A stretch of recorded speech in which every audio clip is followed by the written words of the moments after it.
Deixa eu ver.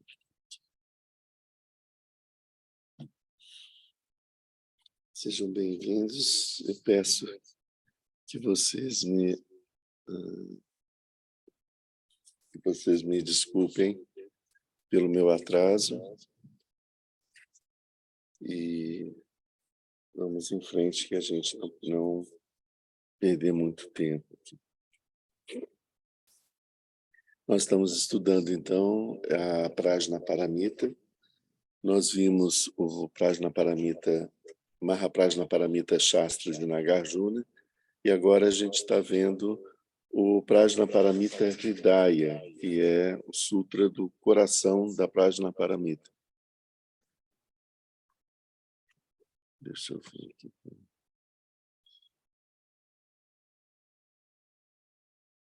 O Sutra chamado Sutra do Coração. Então, ele como a gente viu, ele é feito em 25 versos. Deixa eu tirar esse. Pronto. Ele está em 25 versos. E ele apresenta o resumo da Prajnaparamita, a essência, aquilo que é essencial. A gente está vendo um comentário do Dalai Lama sobre o Sutra do Coração, e a gente vai fazer a leitura dele agora, antes da gente começar o nosso estudo. A essência do vitorioso conhecimento transcendente. A gente viu que o conhecimento transcendente é uma outra tradução para Prajnaparamita. Prajnas é muitas vezes traduzido como sabedoria, outras vezes como conhecimento, mas não um conhecimento comum, habitual, mundano, né? Um conhecimento que é o conhecimento das coisas como elas são. Por isso que é chamado de conhecimento transcendente. E a paramita tem o sentido de perfeição. É a perfeição dessa qualidade da mente, prajna, que é a sabedoria, o conhecimento transcendente. E aqui a palavra perfeição aparece no nosso texto, traduzida como vitorioso, vitoriosa. Então aqui o vitorioso conhecimento transcendente é a perfeição da prajna, a perfeição da sabedoria, ou a Prajnaparamita. E Hridaya é traduzido às vezes por essência, às vezes por coração. Então vamos ver o nosso texto. Essência do vitorioso conhecimento transcendente. Assim ouvi, certa vez o Bhagavata estava em Rajagriha, na colina dos abutres, na companhia da grande comunidade de monges e da grande comunidade de bodhisattvas. Entrou no samadhi denominado percepção profunda, que observa atentamente todos os fenômenos. No mesmo momento, o sublime bodhisattva Avalokiteshvara, estando em absorção no conhecimento transcendente, viu que a natureza dos 5 agregados era vazia. Depois, pelo poder do Buda, o venerável Shariputra perguntou ao bodhisattva Avalokiteshvara: como devem treinar-se os homens e as mulheres afortunados que desejem realizar o profundo conhecimento transcendente? Assim ele falou.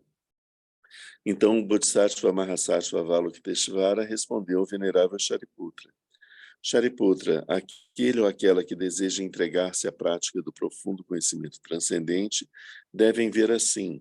Ele deve ver que a natureza dos 5 agregados é vazia e totalmente pura.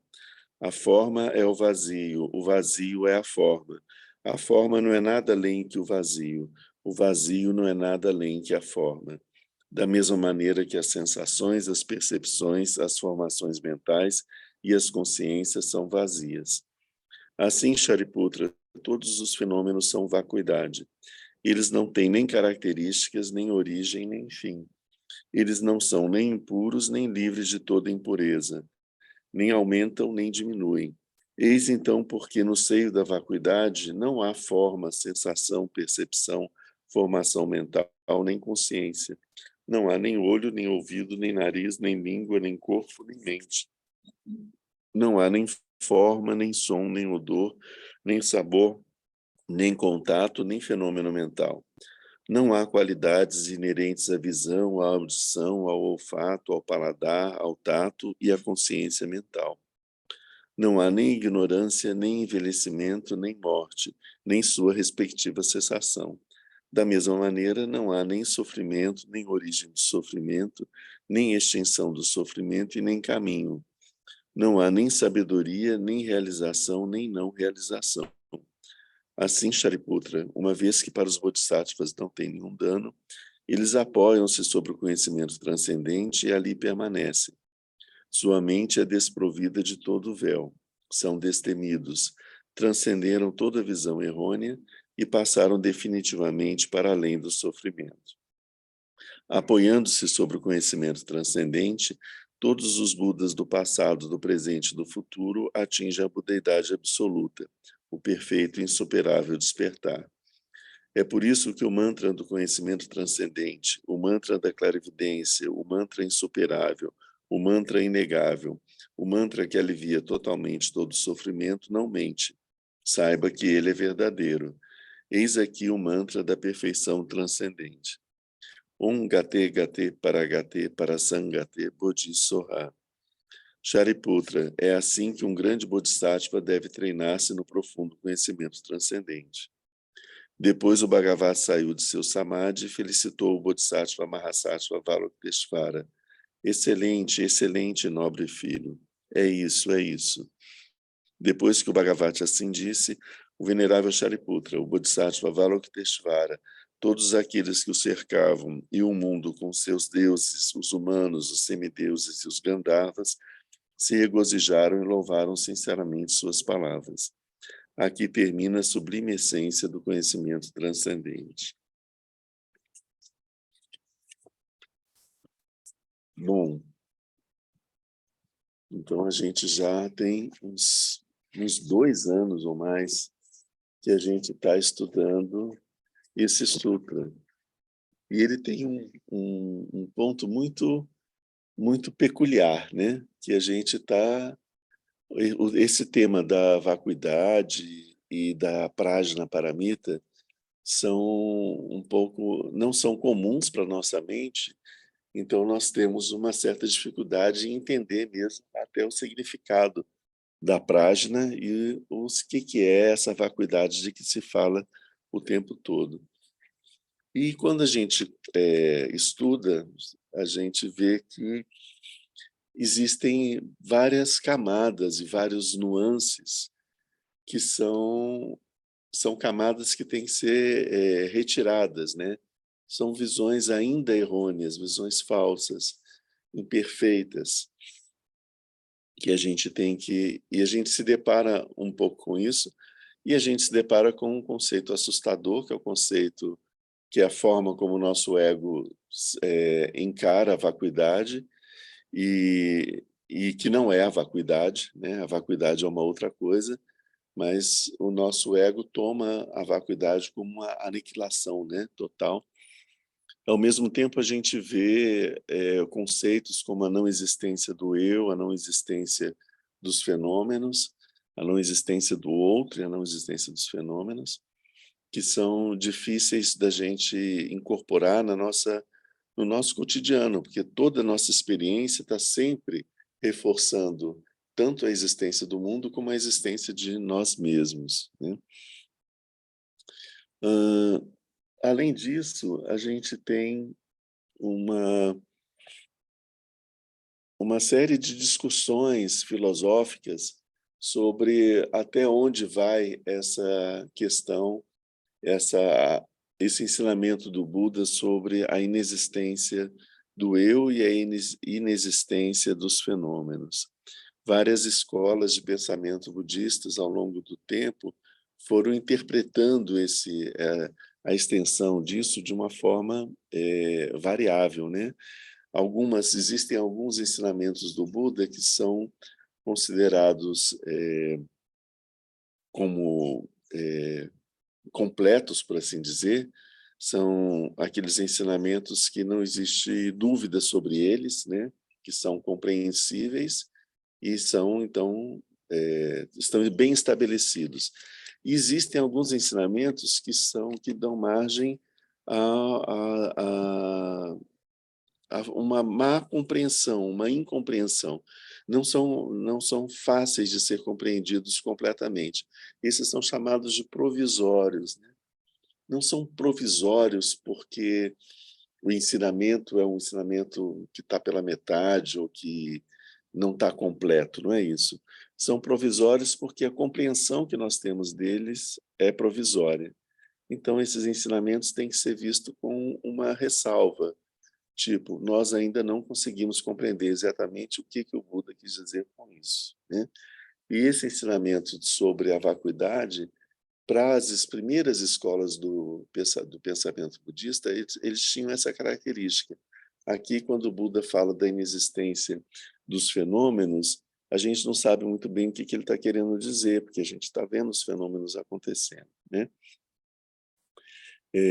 Então, várias escolas foram tendo visões diferentes sobre isso.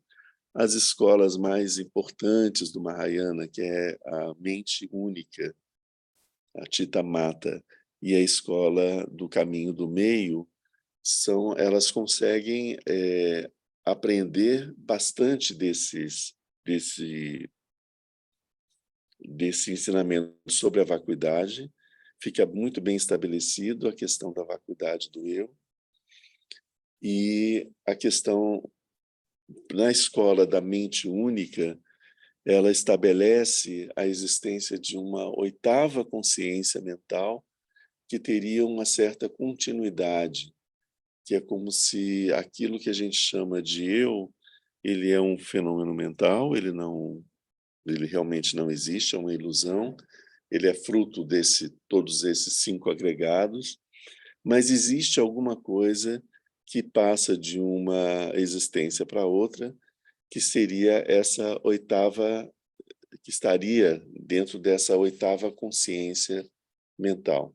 A gente tem as 5 consciências dos 5 objetos, dos 5 sentidos. A sexta consciência é a consciência mental mais grosseira, que é a consciência que percebe a percepção desses 5 sentidos. A sétima consciência está mais ligada à percepção de si mesmo, a percepção do eu. E a oitava consciência, ela é como que um depósito de todas as impressões e tiveram de todas as consciências, do que todas as nossas consciências aprenderam, e também de todas as nossas sementes kármicas. Então, é dessa oitava consciência que vem a manifestação, a atualização, o amadurecimento das nossas sementes kármicas, que fazem com que as causas e as condições determinadas para aquele momento apareçam. Então, isso é muito do ensinamento da escola da mente única, da escola da Citta Mata. A escola do caminho do meio, que é onde se baseia mais o budismo tibetano, onde se enraiza mais, ela avança no sentido de compreender que todos os fenômenos externos, eles também são produzidos eles não têm uma existência única, existência intrínseca, aliás.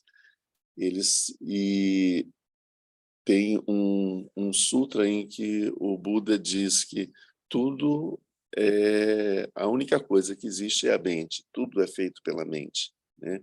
É produzido pela mente. Então, a partir daí, a gente entende que todos os fenômenos são produzidos pela mente. Mas acontece que existem fenômenos que são de uma percepção comum. Por exemplo, eu estou vendo aqui esse sino, todos vocês estão vendo esse sino, ele participa da nossa experiência comum. Qual mente que construiu ele? Qual das nossas mentes? Será que uma mente nossa fez aparecer esse sino e aí todos os outros? Como assim, né? Se todos os fenômenos que nós experimentamos são produzidos pela mente, mas existem, então, às vezes as mentes concordam em produzir um determinado fenômeno, né? Então, Vocês veem como que o que é que o Buda quis dizer com isso? Mas, de novo, aquela ideia desse ensinamento provisório, nesse sentido que essa compreensão a gente ainda não tem, né? E os átomos e as moléculas e os átomos, aliás, né? A matéria, né? Essa matéria ela é produzida pela mente. Quando a gente vai mergulhar sobre o que é a matéria, os cientistas eles procuram, e a única coisa que eles encontram, no final das contas, é um grande espaço vazio onde existem energias ou cargas magnéticas que são imateriais, né? E que circulam por ali. E isso dá para a gente a ideia de uma matéria densa. Então, a gente pensa, entendi, o Buda estava falando da vacuidade desse átomo, que não existe um átomo sólido, né? Quando a gente vai investigando a matéria, dividindo ela, a gente encontra sempre um espaço vazio com a presença de algumas cargas e tal, não sei o quê. O ponto é que o que são essas cargas, né? Então, é a vacuidade. Se a gente consegue ver o vazio, a gente entende a vacuidade do vazio, é fácil de entender.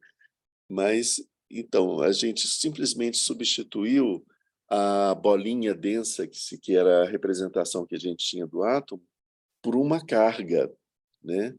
Mas e o que é essa carga? Então, isso também, essas cargas e o que for mais daí, né? Essas energias quânticas e de vários outros, já não consigo acompanhar mais a subdivisão do átomo, aonde que vai, né? Mas todas essas partículas, assim dizer, elas também são produzidas pela mente, essa é a história, né? Também são produzidas pela mente. E essa produção pela mente, ela não é uma coisa tipo, agora cheguei aqui, vamos criar um universo, né? Ok, isso talvez possa ser realidade para alguns níveis de deuses, né? Eles podem ter, mas não é disso que a gente está falando, porque a nossa mente está criando um universo, as nossas mentes estão criando esse universo que nós compartilhamos desde tempos sem começo, né? Então, a criação desses fenômenos, que nós chamamos fenômenos externos, desde tempos sem começo, a interação das nossas mentes vão criando esses fenômenos externos. Como que, a partir do que isso? Como a gente viu, entrei por um caminho que não era o que eu tinha previsto, mas vamos lá. A gente viu que a nossa mente, pela envolta na ignorância de não compreender a si mesma, quando ela olha para si mesma, ela observa que existem uma parte dela que a nossa mente se identifica e se reconhece como sendo o eu.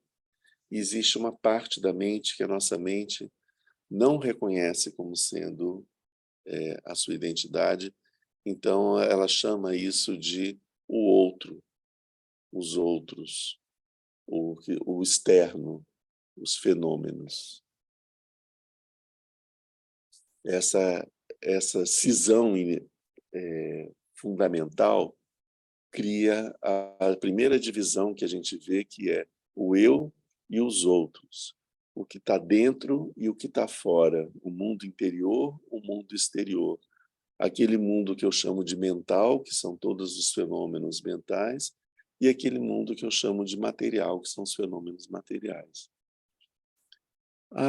O ensinamento do Buda, ele diz, o que ele está dizendo é que esse mundo material, tanto quanto este mundo mental, não possui uma existência própria, uma existência intrínseca.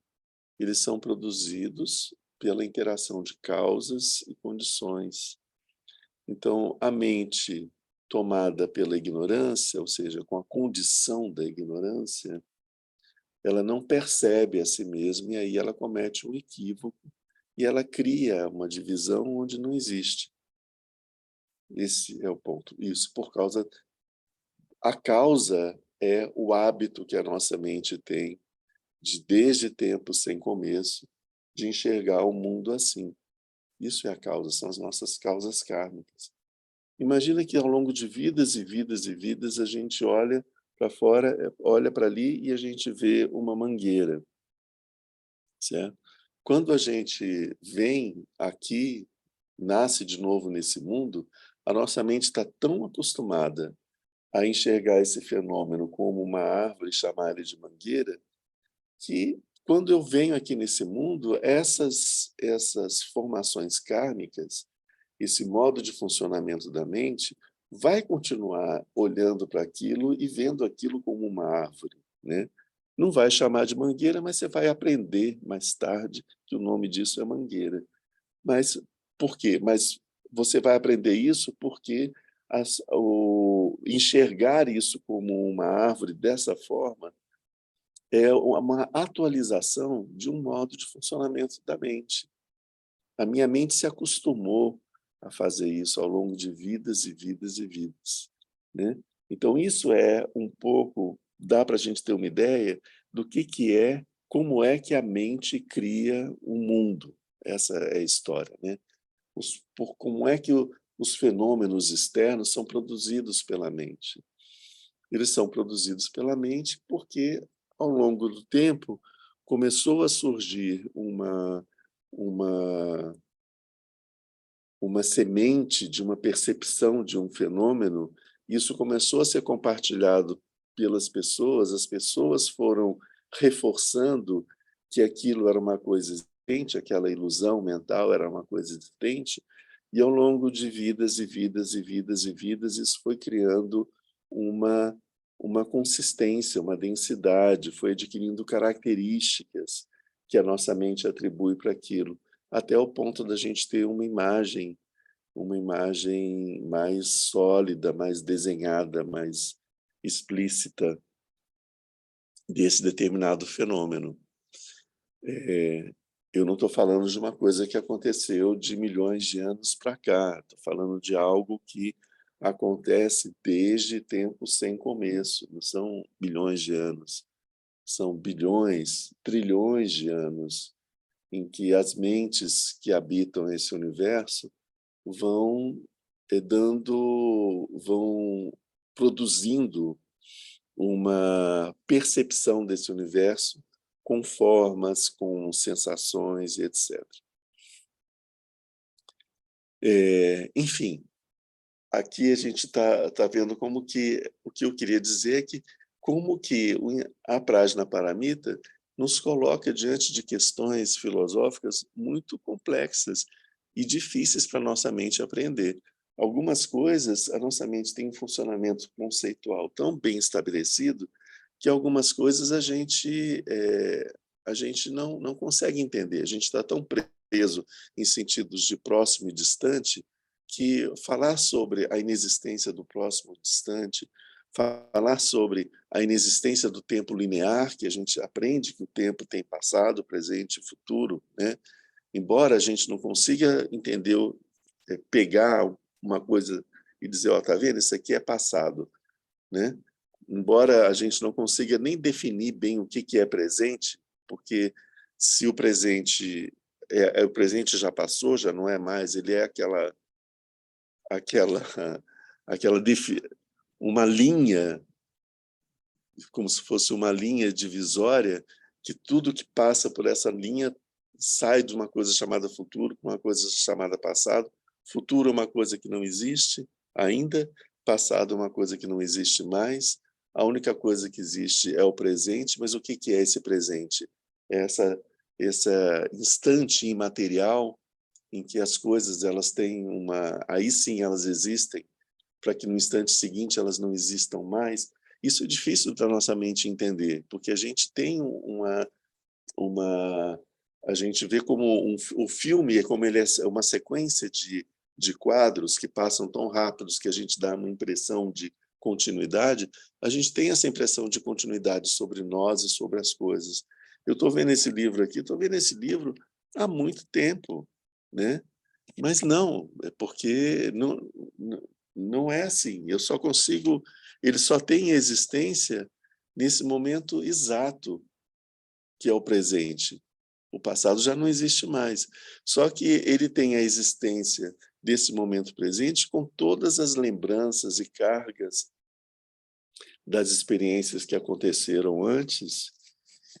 E no final das contas, o que é esse presente contínuo, esse presente eterno?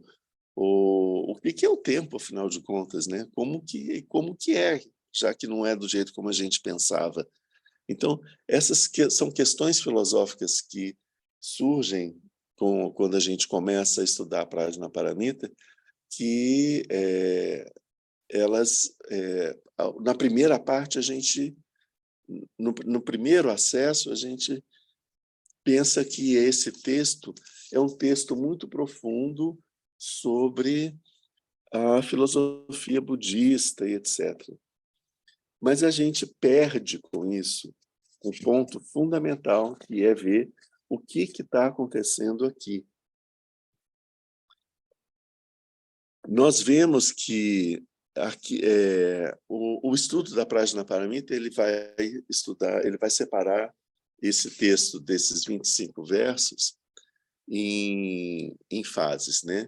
Primeiro a gente tem um prólogo.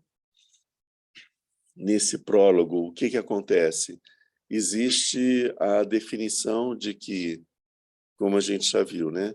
Nós estão presentes, estamos no tempo perfeito, assim ouvi. É o que diz assim. Assim ouvi certa vez. Temos o professor perfeito, o Bhagavat, o abençoado Buda. O lugar perfeito estava em Rajagriha, na colina dos abutres. E a comunidade perfeita, na companhia da grande comunidade de monges e da grande comunidade de bodhisattvas, né? Então, aqui, a primeira coisa, a gente define esse ensinamento. De onde vem esse ensinamento? O ensinamento foi dado pelo Buda, que é o mestre perfeito. Foi dado para uma comunidade a sanga maior dos ensinamentos do primeiro ciclo, que é a grande comunidade de monges, que são arhats, e a sanga maior dos ensinamentos do Mahayana, que é a grande comunidade de bodhisattvas. Então, a grande comunidade de bodhisattvas não são pequenos bodhisattvas, são os mahabodhisattvas, né? Então, a gente tinha essa audiência perfeita, né? Então, isso foi definido. Então, a gente tem o ponto seguinte é que o Buda entrou no samadhi denominado percepção profunda que observa atentamente todos os fenômenos. Esse ponto diz o que é essa percepção profunda que observa atentamente todos os fenômenos? Isso é a Prajnaparamita. Afinal de contas, o que é a Prajnaparamita? É essa qualidade da nossa mente que olha para os fenômenos e consegue apreender todos os fenômenos da forma como eles realmente são. Então, o Buda entrou na percepção completa, profunda, que observa atentamente todos os fenômenos, que é a Prajnaparamita.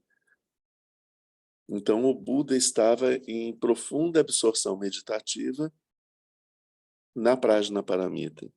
No mesmo momento, o sublime Bodhisattva Avalokiteshvara, estando em absorção no conhecimento transcendente, ou seja, estando em absorção na Prajnaparamita. Conhecimento transcendente é a Prajnaparamita.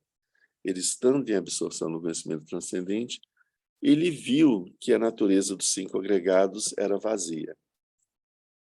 No texto que o Dalai Lama segue aqui, ele traduz isso como que o Bodhisattva Avalokiteshvara estava contemplando a prática da Prajnaparamita. E ele viu que a natureza dos 5 agregados era vazia. Os 5 agregados são aqueles fenômenos que quando estão reunidos, quando eles se agregam, se juntam, eles produzem a ilusão de um eu. O ensinamento do Buda é de que aquilo que a gente chama de eu é composto por 5 elementos que, quando eles estão juntos, a ideia do eu aparece. Se algum deles falta, a ideia do eu desaparece, né? Então ele percebeu que a natureza dos 5 agregados era vazia, a vacuidade. Tá. Então aqui toda essa parte está relacionada com o prólogo. Agora o que vem é a parte do texto do ensinamento em si.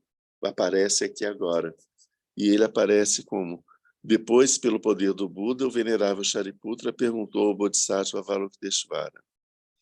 Essa pergunta, ela é o organizador de todo esse ensinamento. Entende? Assim, o Buda estava na Prajnaparamita, Chirenzi, Avalokiteshvara estava absorto na Prajnaparamita, mas é a pergunta de Shariputra que é ela que é o ponto fundamental. E essa pergunta é feita por influência do Buda. O Buda ele não dá o ensinamento em si, mas ele, pelo seu poder, ele induz Shariputra a perguntar para Avalokiteshvara sobre e aí, como é que a gente faz isso, né? Esse é o ponto. Ele diz aqui: como devem treinar-se os homens e as mulheres afortunados que desejam realizar o profundo conhecimento transcendente? Às vezes, ou em outras palavras, como devem treinar-se, como devem praticar os homens e as mulheres afortunados que desejam realizar a profunda Prajnaparamita. Em outras palavras, como é que a gente pratica a Prajnaparamita? Então, isso que eu quero dizer, que este é um texto de prática. A gente, às vezes, se fascina com a profundidade filosófica do texto e esquece que esse é um texto de prática. Aqui, o ponto desse sutra não é a gente ficar discutindo se existe eu, se não existe eu, se tem até onde os fenômenos são vazios ou não são, o que o Buda está chamando de vacuidade. Não é isso o objetivo desse ensinamento. O objetivo desse ensinamento é, então, afinal de contas, como é que a gente pratica a Prajnaparamita? Esse é o ponto. A gente passou 2 anos falando sobre isso, vai para cá, vai para lá, quantas fases de meditação existem, o que acontece nessa fase, o que acontece naquela outra fase. Tudo isso, uma abordagem muito teórica. E a gente esquece que, desde o início, o texto, o que ele traz é uma abordagem prática, certo? Os homens e as mulheres afortunados aparece na tradução aqui do Dalai Lama como os filhos e as filhas, né? São os filhos e as filhas de Buda, os bodhisattvas que estão querendo praticar a Prajnaparamita. E aí então vem a resposta de Avalokiteshvara. E a resposta dele vem em alguns níveis, né?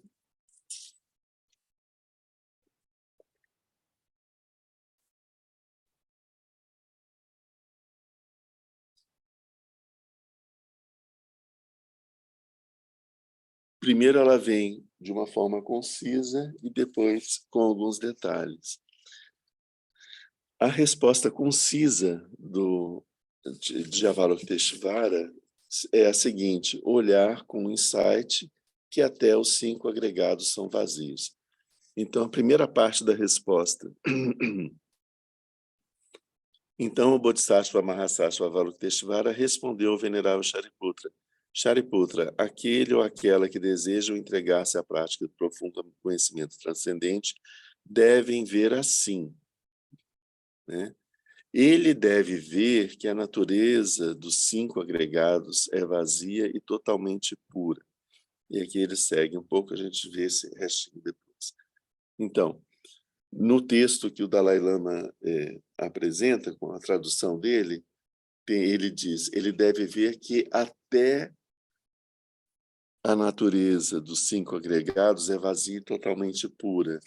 Isso dá uma diferença, esse até, que significa que não só todas as coisas que todos os fenômenos são vazios, vazios de natureza, de existência intrínseca, mas, além deles, também os 5 agregados que compõem o eu. Ou seja, se os 5 agregados são vazios de existência intrínseca, imagina o eu, que é composto por esses 5 agregados. Então, naturalmente, o eu também é desprovido. Quais são esses 5 agregados? A forma, as sensações, as percepções, as formações mentais e as consciências. Vocês veem que está no plural essas consciências. Muitas vezes a gente interpreta isso, que é o corpo, as sensações, a mente e a consciência, como se atribuindo a essa consciência uma qualidade como se ela fosse algo além da mente, como se fosse uma alma, um espírito, é a nossa consciência que vai passar de uma existência para outra. Não é nada disso. As consciências são num dos ensinamentos do Kalu Rinpoche, ele falando sobre esses agregados, ele diz das consciências é como se você pegasse com a mão um punhado de arroz, né? Então todos aqueles arrozinhos ali, né? É um conjunto de coisas, né? Todas as consciências que a gente tem, por exemplo, eu tenho minha consciência visual, minha consciência auditiva, minha consciência olfativa, minha consciência mental, que estão registrando todos esses fenômenos. Cada vez que a minha consciência registra um fenômeno, por exemplo, a gente acaba ficando muito nos fenômenos externos, né? Mas eu estou vendo aqui o aparelho celular. Quando a minha mente registra a existência dele, uma informação aparece dentro da minha mente, né? E se junta com todas as outras informações, que são muitas consciências aparecendo ao mesmo tempo. E existe uma consciência mental que vê essas informações todas. As nossas consciências físicas, elas registram os fenômenos, mas elas não interpretam esses fenômenos. A nossa consciência mental não registra os fenômenos. Ela só registra as imagens. Pode entrar. Ela só registra as impressões que esses pensamentos, esses sentimentos, ou essas percepções visuais, auditivas, produziram na mente. Então, as nossas 5 consciências objetivas, elas têm os sentidos perfeitos, mas elas são mudas. E a nossa consciência mental, que é a nossa 6ª consciência, é cega, surda, mas ela fala, né? Então, ela não não percebe os fenômenos externos. Ela percebe a mensagem que as consciências dos fenômenos registraram na mente, né? Então ela só percebe aquelas impressões que aconteceram na mente. Então, quando a gente acha que a gente está enxergando o mundo, a gente não está enxergando. A gente está enxergando as impressões que a nossa consciência visual produziu na nossa mente. Então, é anterior um pouco, assim, é mais para dentro. Isso permite que um monte de ilusões de óptica possam acontecer, porque a gente pega aquele registro. Mais do que isso, o que que acontece? A nossa mente pega essas impressões e faz um discurso sobre as coisas, classifica as coisas. Então, eu olho lá para fora, eu vejo a tal árvore que eu falei agora mais cedo e digo: "Ah, é uma mangueira". Então, para minha mente, ali fora tem uma mangueira. Mas, assim, não existe uma mangueira. Uma mangueira são 2 palavras que tem na minha mente. Se tem alguma coisa que possa ser chamada de existente, e a gente até já viu que não é, mas que poderia ser chamada de existente, é aquele fenômeno que está ali. Eu chamei de uma mangueira como se fosse uma como todas as outras. Ou seja, eu coloquei dentro de uma caixinha, né?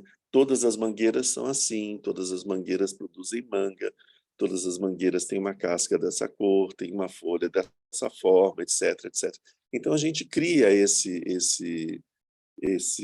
essas definições, esse conceito. Isso é a nossa sexta consciência, que é consciência mental.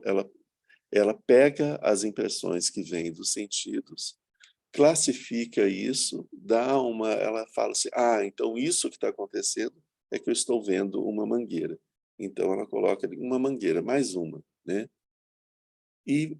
Quando a gente faz isso, a gente perde a oportunidade de nos encontrarmos com o fenômeno na sua unicidade, que é então, assim, aquele ser que está ali, eu perdi ele. Eu já não estou mais me relacionando com ele, eu estou me relacionando com o conceito que eu faço dele, de ser uma mangueira, né.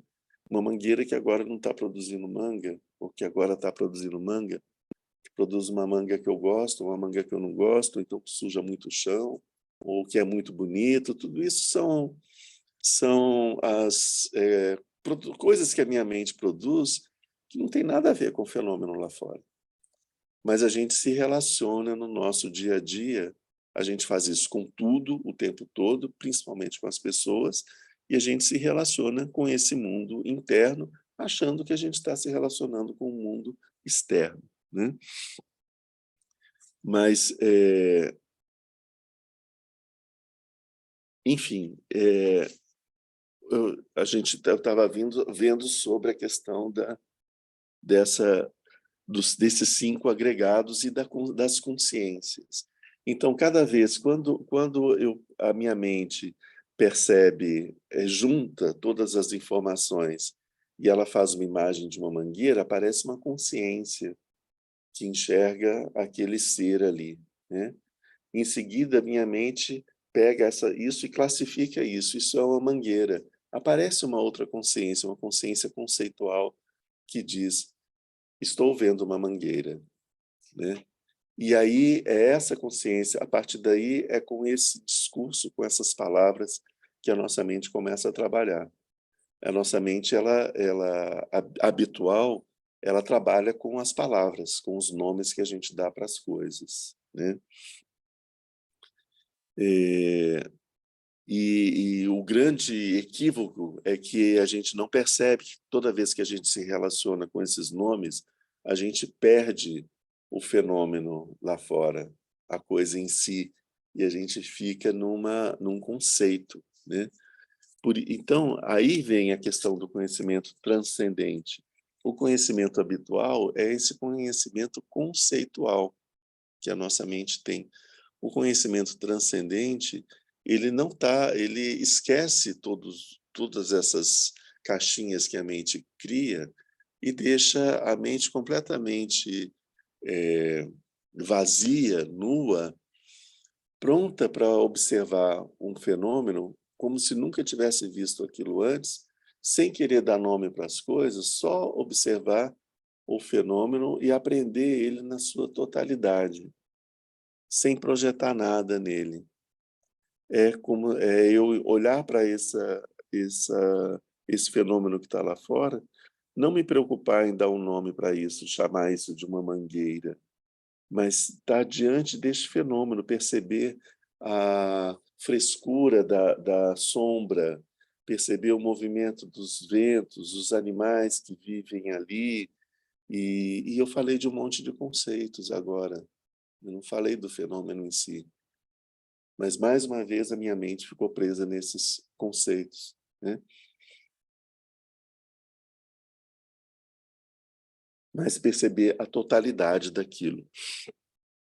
Bom, então, o que a gente... Qual é o ensinamento direto aqui de Avalokiteshvara? Ele perceber a vacuidade desses cinco skandhas, desses cinco agregados, que são o agregado da forma, que a gente enxerga.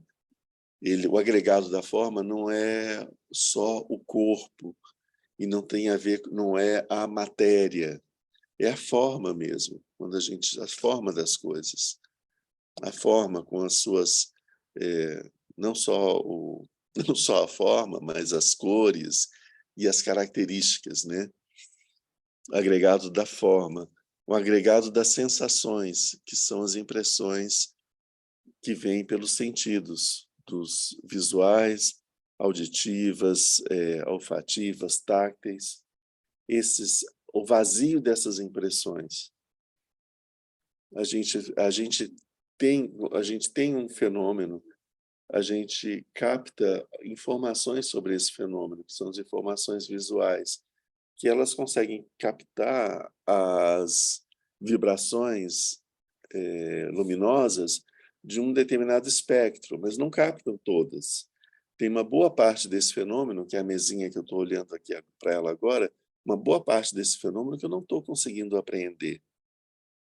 Tudo que está no infravermelho ou no ultravioleta que vem dali, eu não consigo compreender as ondas de calor, as ondas de raio-x ou de outras coisas que são emanadas pelo objeto. Eu só consigo aprender aquilo que está dentro da breve espectro visual, né, das 7 cores. Isso é o que é registrado pelo meu sentido da visão.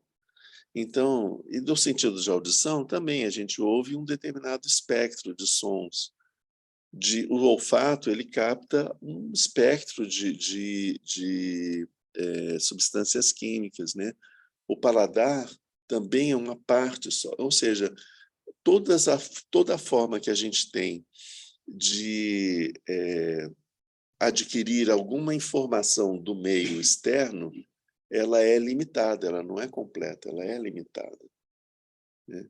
Então, e com isso, por exemplo, vamos imaginar que, se eu pegar essa mesinha, se eu conseguisse enxergar o infravermelho e o ultravioleta, eu poderia perceber que ela é toda colorida e desenhada, e tem vamos supor, um quadro, uma tanca pintada ali com vários tons de infravermelho ou de ultravioleta.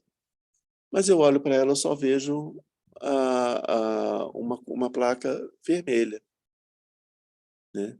Eu não vejo tudo aquilo que foi. Então, assim, eu não consigo aprender o fenômeno completamente. Eu fico com uma coisa muito pequena, limitada dele, eu não vejo toda a beleza dele, ou que fosse belo, que fosse feio, que não importa, né? Mas eu não vejo as outras coisas. Então, a imagem que eu tenho da mesa é falsa, porque ela não é completa. Por não ser completa, ela me dá só um pedaço da coisa. Imagine se a gente pudesse, se as plantas que estão aqui tivessem numa outra nível de vibração visual e a gente não conseguisse enxergar elas. A gente olhar aqui para esse altar e ia ver essas mesinhas vazias e ia pensar, aqui no KPG, as pessoas colocam mesas vazias diante do altar, não fazem uma oferenda nenhuma, né? A gente ia ficar com uma impressão estranha, né, de uma coisa vazia, um nada, né? Porque a gente não está vendo a realidade como é, né? Então, é falso, porque, na verdade, existe uma oferenda aqui das flores, né? A gente fica com a visão falsa de que não tem nada, né? Porque a gente não consegue enxergar. Então, tudo que a gente enxerga é falso porque ele não é completo, porque existe muito mais ali que não é percebido por nós, né?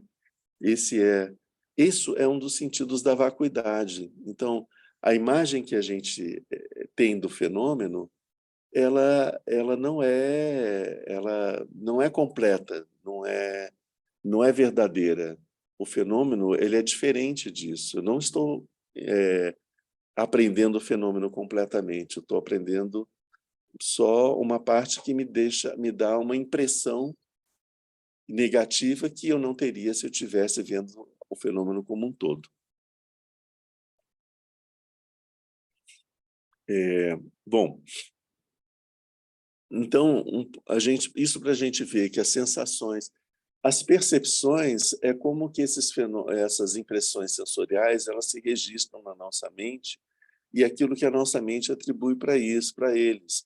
Eu gosto disso, eu não gosto daquilo, isso é agradável, isso é desagradável, isso me produz uma sensação de prazer, isso me produz uma sensação de desprazer, isso está nessas impressões. E a gente já estudou isso aqui em outros momentos, de que essas impressões elas também são vazias de existência em si, porque elas dependem de causas e de condições. Elas dependem das informações que nós recebemos do mundo externo e dependem do nosso estado mental. Se eu estou sentindo frio e eu vou lá para fora agora, e eu posso sentir esse vento como extremamente desagradável e frio, que vai me fazer sentir mais frio. Se eu estou sentindo um calor e eu vou lá para fora agora, eu vou sentir esse vento como agradável, como uma coisa que me faz me sentir bem. Então, aquilo que para mim é gostoso ou prazeroso ou desprazeroso depende das circunstâncias. Em alguns momentos, as coisas são sentidas como prazerosas, em outros momentos, elas são desprazerosas. A gente pode comer um bombom de chocolate e achar ele muito gostoso, ou sentir o doce muito gostoso, mas se a gente vai fazer um teste de tolerância à glicose, tem que tomar aqueles litros de aquele líquido doce, a gente já fica enjoado, porque aquele doce é doce, né? Então, o doce, em um determinado momento, foi sentido como agradável, em outro momento, foi sentido como extremamente desagradável, né? Repugnante, né? E assim com todas as coisas. Desde que nós nos damos conta da nossa existência até agora, os nossos gostos mudaram, e antes coisas que a gente não gostava, a gente passa a gostar, e coisas que a gente gostava, a gente passa a não gostar. Então, não existe isso não depende do fenômeno em si, depende do meu estado mental. É a minha mente que produz que, que, que produz essas impressões. E isso depende das circunstâncias, né? Até mesmo as sensações acontecem assim. As formações mentais são não só as formações kármicas e os hábitos mentais, mas também todos os nossos pensamentos, as nossas lembranças, etc, etc. E a gente começa a ver o vazio dessas coisas quando a gente percebe que elas existem por causa de causas e condições. Então, por exemplo, num determinado momento,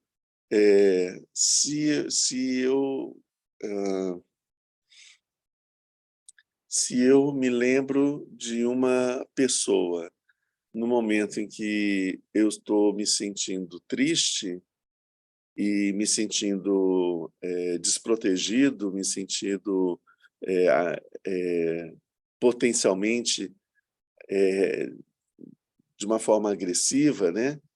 eu posso ter uma expressão extremamente desagradável com a lembrança de uma determinada pessoa, porque ela chega no momento em que a mente está curtindo uma emoção extremamente desagradável.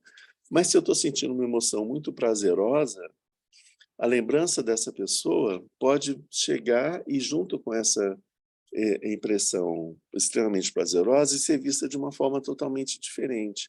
Então, os nossos pensamentos, lembranças, impressões mentais dependem do nosso estado emocional, dependem das nossas lembranças, dependem da forma como a gente está habituado a fazer as coisas dentro da nossa mente. Então, não tem uma existência em si. Aquele fenômeno ele vai ter um peso ou vai ter uma leveza dependendo das circunstâncias que estão em volta. Então, também as formações mentais são vazias nesse sentido. E as consciências também, seguindo a mesma linha.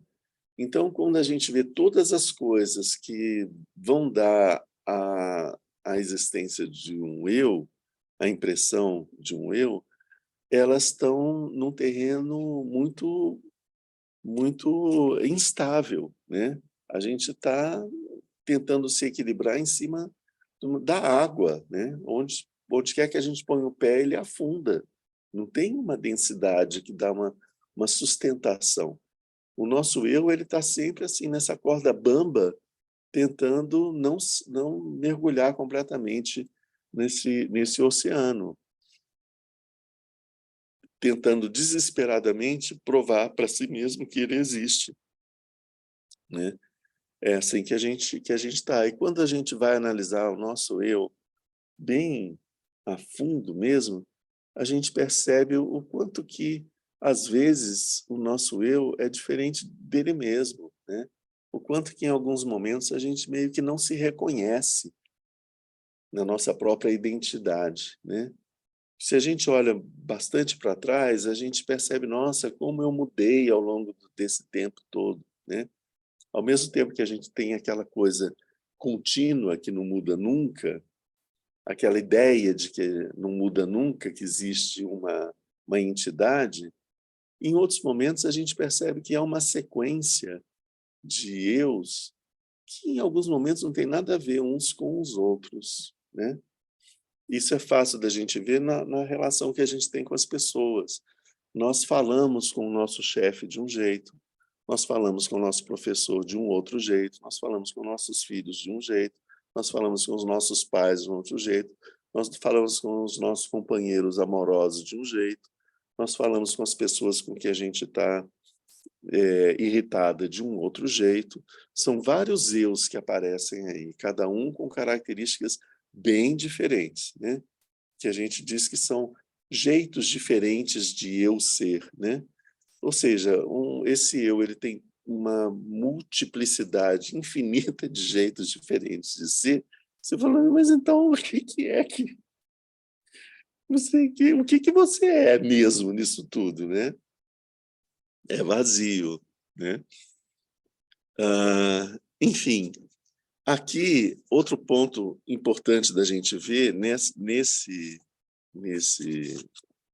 trecho, nesse treinamento, esse primeiro ensinamento de Avalokiteshvara é que para o Bodhisattva, para aqueles que vão começar a praticar Prajnaparamita, acabamos de entrar no caminho do Mahayana, qual é o ensinamento que ele fala? Aprenda a perceber a vacuidade dos agregados e a vacuidade do eu. E aí que ele fala, a forma é o vazio é a forma, etc. Né? Isso acontece no primeiro, quando a gente se torna Bodhisattva, ou seja, no primeiro momento que a gente desenvolve aquele pensamento, eu aspiro, eu desejo realizar rapidamente o estado de Buda para poder ajudar todos os seres, sem exceção, a sair do samsara, né? Que é o pensamento da bodhicitta. A partir daí, no momento seguinte, a gente se torna um bodhisattva, a gente entra no caminho do Mahayana, que é o caminho que vai ter isso por objetivo. alcançar o estado de Buda não para se libertar do sofrimento, mas para poder ajudar os outros a saírem do sofrimento, com esse sentimento compassivo, né? E mais uma vez, ainda lembrando que quem dá o ensinamento da Prajnaparamita é Chirenzi, que é o Bodhisattva da compaixão. Por quê? Porque estão intimamente ligados. A compaixão e a vacuidade são dois aspectos da mesma coisa, né? Voltando aqui para o ponto. A partir do momento que a gente emite esse ensinamento, a gente entra num caminho, né? O primeiro caminho é o caminho da acumulação. O caminho da acumulação, ele é definido assim de diversas formas. Existe uma acumulação de mérito e a acumulação de sabedoria. A acumulação de mérito, qual é a prática quando a gente inicia no caminho do Mahayana? Qual é a nossa prática? A prática do caminho da acumulação. Nós vamos parar de acumular karma negativo. Parar imediatamente de fazer qualquer ação negativa, nefasta, que produza sofrimento, qualquer que ela seja. Parar imediatamente com isso. Fazer todas as ações meritórias que forem possíveis. Não importa se são pequenas, se são irrelevantes, não importa. Todas as ações meritórias possíveis devem ser, assim que a gente percebe essa possibilidade, a gente deve praticar. Então, esse é o caminho da acumulação de mérito, porque o karma negativo ele vai produzir sempre obstáculos e empecilhos no nosso caminho, vai produzir ignorância e vai nos afastar do estado de Buda. Toda ação negativa, nefasta que a gente fizer, vai ser um problema mais na frente. Vai nos afastar do nosso objetivo. Então, a gente tem que parar de fazer. E as ações meritórias, elas são uma ajuda, vai ser um gás a mais que a gente vai ter, vai ser um Deus que vai pegar a gente, carregar a gente para um outro canto, né, dentro da nossa experiência mental, né? Vai ser um recurso que aparece no momento que a gente está precisando, sabe? Sempre vai ser alguma coisa que vai nos aproximar cada vez mais da realização do estado de Buda. Isso, os méritos. Então, a gente tem que acumular todos os méritos que for possível. Enquanto a gente não acumular méritos, a gente não consegue ter a percepção da vacuidade, né? Para a gente poder ter essa compreensão, percepção da vacuidade, a gente tem que ter méritos. Por quê? Porque a nossa mente ela está tão toldada, tão impregnada de ignorância, que a gente tem que dar uma limpada nisso. E como que a gente vai limpar isso? A gente fez tantas ações negativas que fazem com que a nossa mente fique meio crispada, que a gente não consegue. A gente tem que parar de fazer ações negativas que deixam a nossa mente cada vez mais distorcida e produzir ações positivas que vão criar um ambiente mental diferente que vai permitir que esse karma negativo seja eliminado, desapareça, modificado, né? E que a gente consiga parar de funcionar, fazer a nossa mente funcionar de uma forma errada e fazer ela funcionar de uma forma certa. Então é importante a gente adquirir méritos. Sem adquirir méritos, a gente não avança. Mas não basta adquirir méritos, que se a gente só adquirir méritos, o que nós vamos conseguir? Uma nova existência no mundo dos deuses. E lá a gente vai ficar lá curtindo o mundo dos deuses e, de repente, os nossos méritos se acabam e a gente morre no mundo dos deuses e renasce no inferno, né? Porque aí a gente não vai ter mérito nenhum mais, né? Então só vai sobrar um inferno para a gente poder ir. Então não basta só acumular méritos, a gente precisa acumular sabedoria, que é a prajna paramita. Então temos a acumulação de méritos e a acumulação de... Como que a gente vai fazer a acumulação de sabedoria? Aqui está Avalokiteshvara ensinando. Começa a perceber que a forma é vazia, que as suas sensações são vazias, que as percepções são vazias, que as formações mentais são vazias e as consciências são vazias. E que o seu eu ele é vazio. Vazio de quê? Vazio de uma existência independente. Todos esses fenômenos dependem de outras circunstâncias para poderem existir. Não têm uma existência em si. Eles só existem porque uma reunião de condições e de causas permitiu que eles existissem. Quando essas condições desaparecem, o fenômeno deixa de existir, ele não consegue se sustentar mais. Ele não consegue se sustentar sozinho, né? Não existe esse fenômeno sozinho no vácuo. Isso é uma outra forma de falar sobre a interdependência de todos os fenômenos, sobre a interdependência de todos nós, né? Imagina se desaparecem todas as pessoas do mundo e todas as coisas do mundo, a gente fica sozinho, a gente morre, a gente não tem como sobreviver, né? Porque a gente, e além do mais, a gente só existe aqui porque teve alguém que plantou alface, teve alguém que colheu, alguém que vendeu, alguém que fez a comida, alguém que nos alimentou quando a gente era pequeno, que também, por sua vez, foi cuidado quando era pequeno por uma outra pessoa.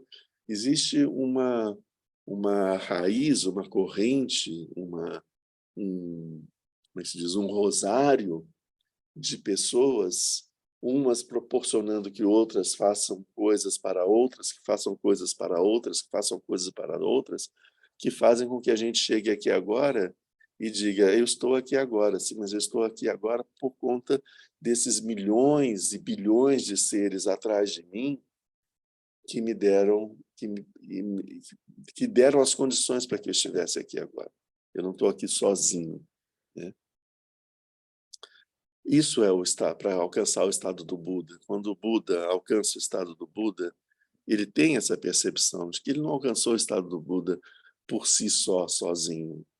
Teve todo um universo de seres atrás dele, né, que de alguma forma ajudaram ele a chegar lá. Isso tem nos sutras.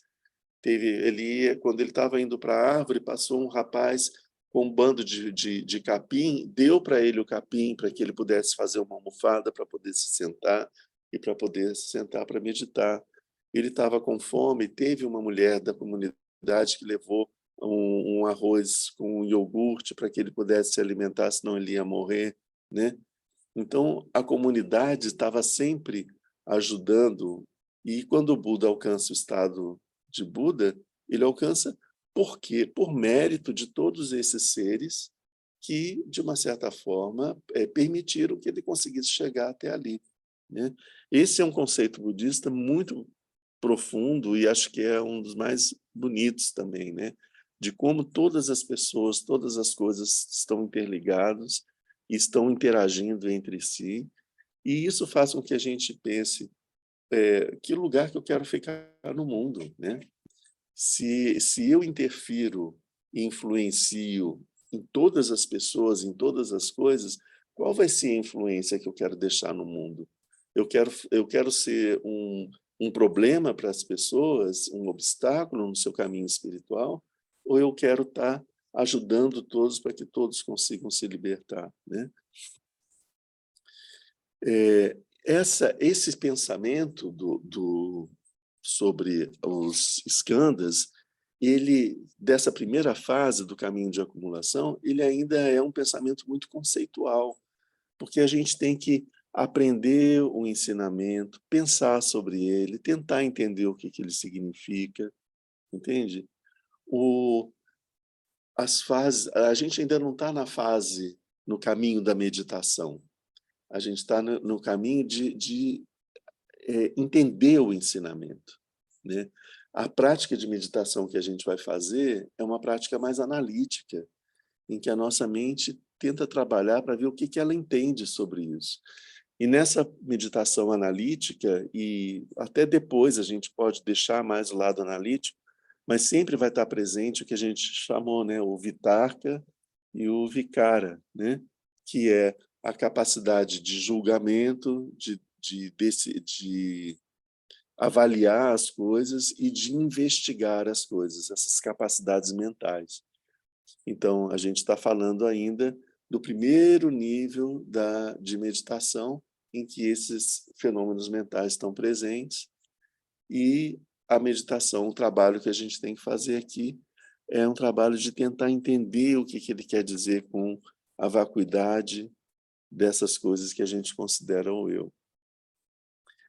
Ele vai dar esses ensinamentos na sequência, ele vai dar ensinamentos relacionados com a fase de junção, com a fase de visão. Na fase de visão é quando a gente, pela primeira vez, enxerga a vacuidade, tem experiência da vacuidade.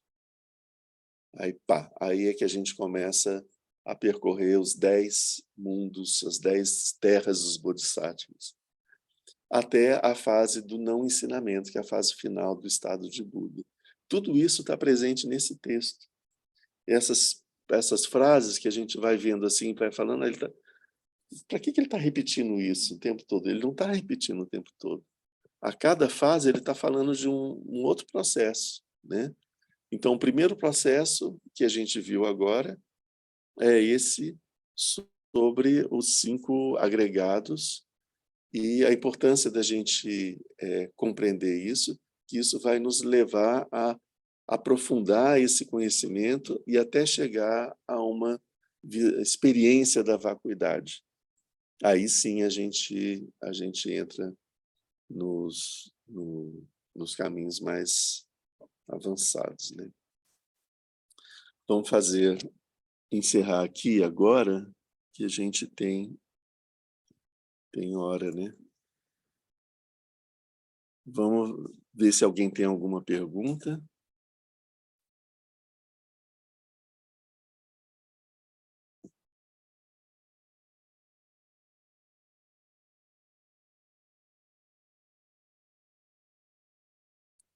Bom, próximo domingo, domingo de carnaval, estarei aqui mais cedo, estarei aqui e a gente vai dar sequência para ver o que significa essas próximas frases que estão aqui e sobre que caminho que Avalokiteshvara vai estar falando, qual é a profundidade do ensinamento dele.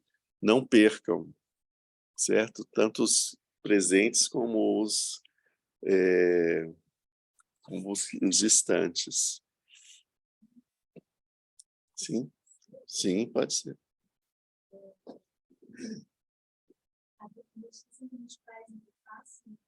Uhum.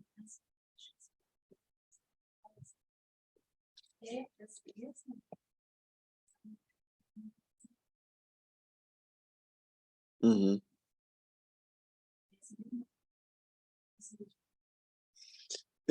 Quando o Vipassana, ele é um método de meditação ligado mais ao primeiro ciclo dos ensinamentos, né?